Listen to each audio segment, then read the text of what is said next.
मेरे साथ कांग्रेस के राष्ट्रीय महासचिव सचिन पायलट साहब खास बातचीत के लिए मौजूद हैं। जिस तरीके से लेटरल एंट्री को लेकर बैकफुट पे केंद्र सरकार आई है, वापस ले लिया है, एडवर्टीजमेंट को निलंबित कर दिया है, किस तरीके से देखते हैं? इन्होंने किया है ये शुद्ध रूप से कांग्रेस का, विपक्ष का और आम जन का मानस था कि इस प्रकार की लैटरल एंट्री से बहुत से क्वालिफाइड बच्चे बच्चियाँ जो वंचित वर्गों से आते हैं, गरीब हैं, दलित हैं, आदिवासी हैं, पिछड़े हैं, उनको आगे बढ़ने का जो मौका मिलता था उस पर अंकुश लगाने का काम कर रहे थे।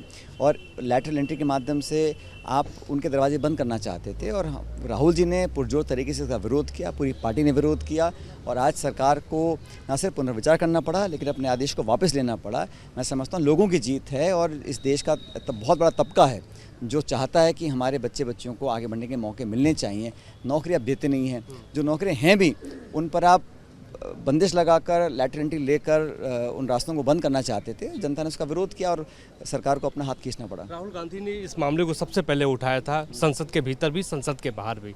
उसके बाद सरकार नहीं मानी, लेकिन 4 राज्यों का विधानसभा चुनाव नज़दीक है, उसके पहले इसको वापस लेना आपको लगता है राजनीति के तहत? तो सरकार पे कहीं ना कहीं पब्लिक का प्रेशर भी होगा, लेकिन कांग्रेस पार्टी ने इसको प्रमुखता से उठाया। तमाम इंडिया गठबंधन के सभी दलों ने इस बात को रखा और यही लोकतंत्र की जीत होती है कि विपक्ष की बात को, सही बात को मानना पड़ता है। और सरकार ने बिना विचार विमर्श करे, बिना चर्चा करे इस प्रकार का कदम उठाया था और इसलिए उनको वापस लेना पड़ा। राजस्थान के सबसे बड़े नेताओं में से एक हैं सचिन पायलट साहब। जोधपुर में जिस तरीके से घटना सामने आई है, किस तरीके से इसको आप देख रहे हैं? बहुत ही मुझे दुखद लगा जो हिंसा वहाँ पर हुई। सरकार उसको कंट्रोल करने में नाकाम रही थी और आज मैं चाहता हूँ शांति बनी रहे। सरकार को कार्रवाई करनी चाहिए, मुआवजा देना चाहिए, लोगों के जहन में विश्वास पैदा करना पड़ेगा कि लॉ एंड ऑर्डर से वो खिलवाड़ नहीं होने देंगे। बहुत बहुत शुक्रिया। सचिन पायलट साहब हमारे साथ थे, जो हमसे लेटरल एंट्री के मसले पे बातचीत कर रहे थे। मेरे साथ कांग्रेस के राष्ट्रीय महासचिव सचिन पायलट साहब खास बातचीत के लिए मौजूद हैं। जिस तरीके से लेटरल एंट्री को लेकर बैकफुट पे केंद्र सरकार आई है, वापस ले लिया है, एडवर्टीजमेंट को निलंबित कर दिया है, किस तरीके से देखते हैं? इन्होंने किया है ये शुद्ध रूप से कांग्रेस का, विपक्ष का और आम जन का मानस था कि इस प्रकार की लैटरल एंट्री से बहुत से क्वालिफाइड बच्चे बच्चियाँ जो वंचित वर्गों से आते हैं, गरीब हैं, दलित हैं, आदिवासी हैं, पिछड़े हैं, उनको आगे बढ़ने का जो मौका मिलता था उस पर अंकुश लगाने का काम कर रहे थे। और लैटरल एंट्री के माध्यम से आप उनके दरवाजे बंद करना चाहते थे और राहुल जी ने पुरजोर तरीके से इसका विरोध किया, पूरी पार्टी ने विरोध किया और आज सरकार को न सिर्फ पुनर्विचार करना पड़ा लेकिन अपने आदेश को वापस लेना पड़ा। मैं समझता हूँ लोगों की जीत है और इस देश का बहुत बड़ा तबका है जो चाहता है कि हमारे बच्चे बच्चियों को आगे बढ़ने के मौके मिलने चाहिए।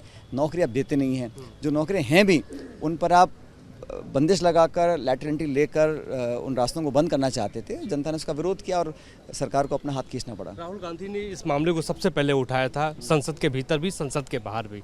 उसके बाद सरकार नहीं मानी, लेकिन 4 राज्यों का विधानसभा चुनाव नज़दीक है, उसके पहले इसको वापस लेना आपको लगता है राजनीति के तहत? तो सरकार पे कहीं ना कहीं पब्लिक का प्रेशर भी होगा, लेकिन कांग्रेस पार्टी ने इसको प्रमुखता से उठाया। तमाम इंडिया गठबंधन के सभी दलों ने इस बात को रखा और यही लोकतंत्र की जीत होती है कि विपक्ष की बात को, सही बात को मानना पड़ता है। और सरकार ने बिना विचार विमर्श करे, बिना चर्चा करे इस प्रकार का कदम उठाया था और इसलिए उनको वापस लेना पड़ा। राजस्थान के सबसे बड़े नेताओं में से एक हैं सचिन पायलट साहब। जोधपुर में जिस तरीके से घटना सामने आई है, किस तरीके से इसको आप देख रहे हैं? बहुत ही मुझे दुखद लगा जो हिंसा वहाँ पर हुई। सरकार उसको कंट्रोल करने में नाकाम रही थी और आज मैं चाहता हूँ शांति बनी रहे। सरकार को कार्रवाई करनी चाहिए, मुआवजा देना चाहिए, लोगों के जहन में विश्वास पैदा करना पड़ेगा कि लॉ एंड ऑर्डर से वो खिलवाड़ नहीं होने देंगे। बहुत बहुत शुक्रिया। सचिन पायलट साहब हमारे साथ थे, जो हमसे लेटरल एंट्री के मसले पे बातचीत कर रहे थे। वीडियो जर्नलिस्ट जैनन के साथ मोहित राज दुबे, न्यूज़ ऑप्शन दिल्ली। जाने दीजिए। न्यूज नेशन अब व्हाट्सएप पर खबरों की ताजा अपडेट के लिए न्यूज नेशन के इस QR कोड को स्कैन करें।